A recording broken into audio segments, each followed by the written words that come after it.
台积电的创办人张忠谋顶一日接受《纽约时报》的专访，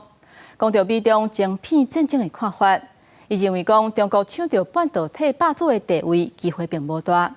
也那台积电董事长刘德音伫咧受访的时阵讲，伊无认同外界实盾护台讲法，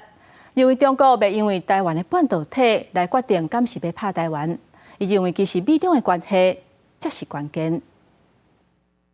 全球研发中心的启用，就是向台湾的人民说，我们跟留台湾。台积电总裁魏铁家进前公开宣示，就算台积电也向全球意愿会军留台湾。董事长刘德音接受《纽约时报》专访回应，台积电要伫仪态所在或者伫台湾成果真困难，加上上尖端晶片需要3000名科学家来研发，台积电会军留台湾，毋过对实盾护台讲法伊无认同。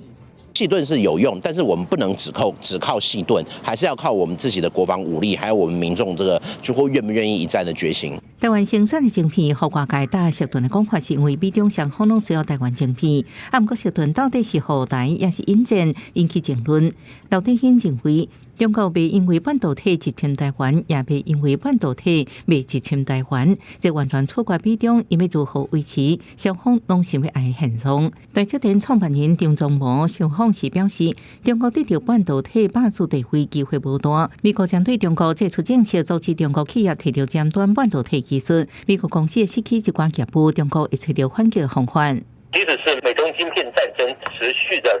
进行当中的时候，其实中国大陆依然还是往他们自行研发的方向来投入研发还有资源。然后至于在整个美中晶片战争的这个部分的话，中国大陆其实也可能会透过多种不同的手段，然后对于美国甚至于其他的联盟国家